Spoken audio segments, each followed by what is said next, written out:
আল্লাহ যদি নিয়ে যায় চলে যাবে আপনারা আমার নবী মুস্তাফার কথা বললাম ডাক্তার সাহেবের সঙ্গে ডাক্তারটা ছিল মুসলমান কি ছিল ডাক্তারটা সাহেব আজকে ব্রাদার মুসলমান ডাক্তারটা ছিল হুজুর মুসলমান তার সামনে আমি রব্বুল আলামিনের কিছু কথা বললাম তারপরে আমার নবী মুস্তাফার কথা বললাম আমার নবী রাসূলুল্লাহ ওসিলা দিয়ে বলতেছি আমার মেয়ে ভালো হয়ে যাবে বলে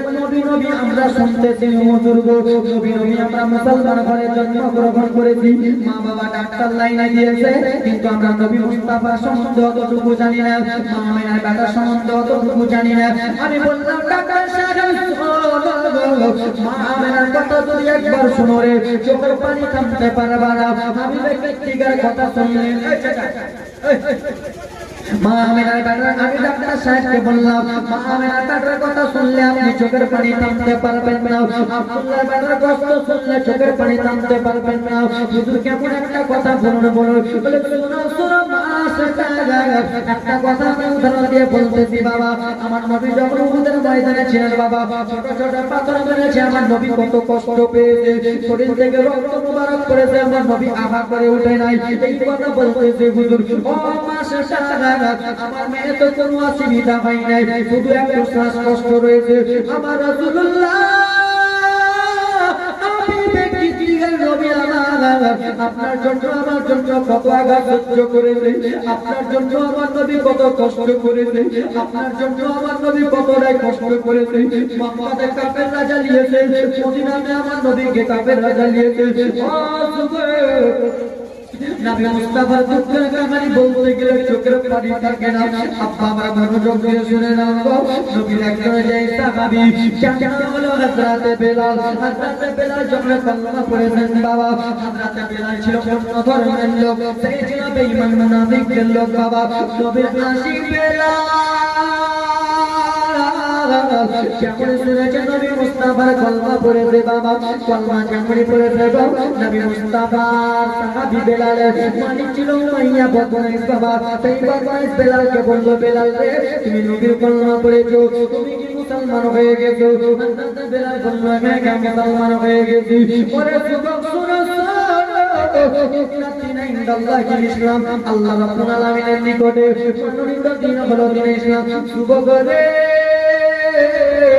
ইসলাম ধর্মটাই নিয়ে আসে নাই বাবা ইসলামের জন্য আমার নবী কষ্ট কত পেয়েছে আজকে আমার মেয়েটা হসপিটালে ভর্তি আছে আমার কোনো চাই আছে না আমার নবীর জন্য যদি বলে আসবি তোমাকে এই বাস্ত গ্রামে এই বিহারের মাটিতে নবীর জন্য জান দিতে হবে হাজার হাজার টাকা আমি নবীর জন্য জান দিতে রাজি হয়েছি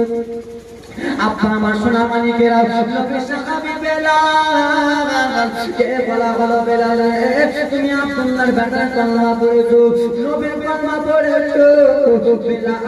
আমি তোমার মালিক হিন্দু বলতেছি উমাইয়া বলতেছে বেলাল তুমি নবীর কলমা ছড়ে দাও এই সময় হযরত বেলাল বলে উমাইয়া শোনো যতক্ষণ পর্যন্ত এক ফোঁটা রক্ত আমি আমার আমি আমার রাসূলুল্লাহ কলমা ছড়াবো না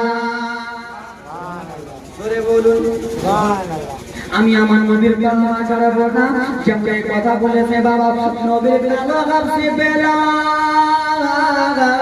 আফ্রিকার বেলাল কে বাবা হাতটা দুইটা বেঁধে বেলালকে নিয়ে চলে গেল রুমের মধ্যে ঘরের মধ্যে নিয়ে যে বলে বেলাল তুই নবীর কলমা পড়েছি দেখো ইসলামে কত কষ্ট হাবিবুল্লাহর কলমা পড়েছিস বেলাল রে তুই কলমা ছেড়ে দে নবীর সাহাবী বেলাল বলে না না না না কলমা ছাড়বো না যেমন কথা বলেছে হযরত বেলালকে ইহুদি মুনাফিকরা দলেরা বাবা বেঈমানেরা বেরাদার মুসলমান বেধর্মের লোকেরা ওয়ারা বেরাদার মুসলমান আজকাল চলতে পারে ওরা বেরাদার মুসলমান বাবা গো বেলালকে বলতে লাগলো বেলাল তুই যখন কলমা ছাড়বি না তাহলে তোকে আঘাত মানা হবে বেলালের দুইটা হাতকে রশি দিয়ে বেঁধে দিয়েছে পা দুটোকে বেঁধে দিয়েছে যুবক রে পাঁচটাকে যেমনি বেঁধেছে বেলাল বলে কি করবা বলে বেলাল তোমাকে মারবো রাতে বেলালকে বেলাল মুসলমান সাঁটার বাড়ি আঘাত করে লাঠির বাড়ি আঘাত করে ব্যাটের বাড়ি আঘাত করে নবী স্বাভাবিক কালো হাতে বেলাল কান দিয়া যায় উমাইয়া কালো হাতে বেলাল নবীর জন্য পাগল নবীর জন্য দিবানা নবীর প্রেমে পাগল যায় কান দিয়া যায় উমাইয়া রে আমাকে কালো তুলে এত মারা মারতে তো উমাইয়া রে আমার পুরো শরীরটা লাল লাল হয়ে গেল আমার পুরো শরীরটা চলে গেল উমাইয়া আমাকে আর মারিও না বলে বেলাল তুই হিন্দু ধর্মে ছিলি মূর্তি পূজা কালী পূজা দুর্গা পূজা করতেছিস তুই ওইগুলো পূজা কর বেলাল বলে না না না গো একটা ইমার্জেন্সি রুগীকে যখন হসপিটালে নিয়ে যাওয়া হয় যখন করে দেয় রুগীটা কিছুটা ওষুধ তার আগে আগে ঢুকে যায় রুগীটা আস্তে আস্তে ভালো হয়ে যায় ওই আমার নবী হাবিবে কিতিগা রাসূলুল্লাহ মুহাব্বত কলমার আগে আগে ঢুকে গেছে সবে আমাকে আঘাত দাও না কেন আমি নবীর কলমা ছাড়বো না জোরে বলুন ওরে আল্লাহর নবী ও দয়ার নবী গো আপনি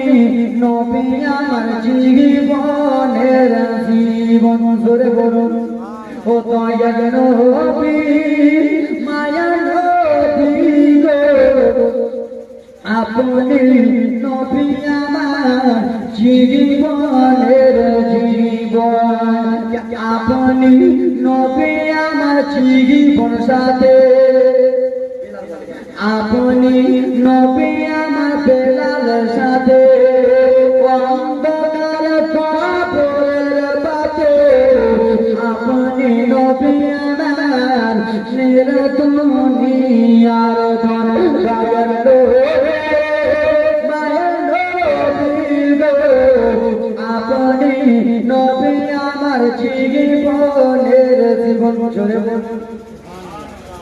এও হুজুর একটা মনোযোগ দিয়া গো বিলাল যখন কলমা চাটতে রাজি হল না বিলাল কি এত মানা মেরেছে হযরত বিলালের শরীর ভালো করে না উমাইয়া এলো বেলাল কলমা ছেড়ে দে বেলাল বলে না যেমন বলেছে কলমা ছাড়বো না যুবক বেলালে বিলালের বাবা চিপচিপাটাকে ধরে টেনে নিও বেলাল তুই যখন নবীর কলমা ছাড়বি না তাহলে একটা কথা শুনে নে বেলাল তোর চিপচিপাটা দে হাত পা বেঁধে শুবে ইসলামে কষ্ট থেকে দেখো হযরত কালো হাতি বেলালের দুইটা হাতকে বেঁধে দিয়েছে বাবা আমার উমাইয়া বদমাই দুইটা হাতকে বেঁধে হযরত বেলালের চিপচিপাটাকে ধরে টেনে নিয়েছে যুবক গো যেমন বেলালের চিপচিপা মোবারক ধরে টেনেছে চিপচিপাটাকে টেনে একটা রড প্রাণ মুসলমান গরম করেছে বাবা একটা লোহা গরম করেছে নিয়ে এসে রডটা লাল হয়ে আছে রডটা কেসে বলে বেলাল এই রডটা তো চিপচিপাতে ঢুকাবো এই রডটা তো চিপচিপাতে ফেলে দেবো হযরত বেলাল বলে উমাইয়া রে আমি একটা কি তোদের দোষ করেছি আমাকে তোমরা এত কষ্ট দিতেছো আমি কি এমন ভুল করেছি আমাকে তোমরা কষ্ট দিতেছো বলে বেলাল তুই কোন দোষ করেছিস একটা করেছিস কি আমার কথা বলো বলো বলে তুই নবীর কলমা পড়েছিস আব্দুল্লাহর বেটার কলমা পড়েছিস তুই এখন ইসলামটাকে জিন্দা করবি তুই এখন মুসলমান হয়ে গেলি আজকে আজকে তোকে দেখে শত শত মুসলমান হয়ে যাবে আমরা মুনাফিক আমাদেরকে মানবে না তাই জন্য বেলাল তোর চিপচিপাতে রড ঢুকানো হবে হযরত বেলাল বলে দাও এরকম করিও না উমাইয়া মুনাফিক না ভাবলো না আব্বারা হযরত বেলালের চিপচিপা মোবারক কেটে রে রডটা তো লাল হয়েছে আগুনে গিয়ে সেই রডটা হযরত বেলালের চিপচিপাতে পুড়ে দিয়েছে বাবা যেমনই হযরত বেলালের চিপচিপাতে পুড়ে দিয়েছে এই রড যেমনই পুড়েছে চিপচিপা থেকে বাবা যেন ধোঁয়া ধোঁয়া উঠে গেল চিপচিপা থেকে যেমনই ধোঁয়া উঠেছে হযরত বেলাল চিপচিপা মোবারক টেনেছে তেমনই বাবা এইগুলো যেন পুড়ে গেছে হযরত বেলাল শুধু কাঁদিয়া যাই কাঁদিয়া যাই কাঁদিয়া যাই কাঁদিয়া যাই রাতে বেলা শুধু নবী নবী নবী নবী বলে রাতে বেলা নবীকে আবার এত ভালোবেসেছে রাতে বেলা আবার নবীকে এত ভালোবেসেছে রাতে বেলা শুধু কেন্দ্রে কেন্দ্রে বলি রাসূলুল্লাহ নবী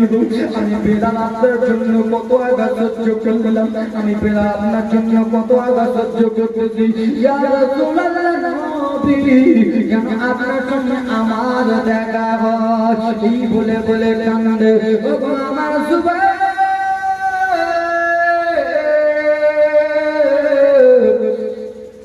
এই কথা বাবা শোনার পর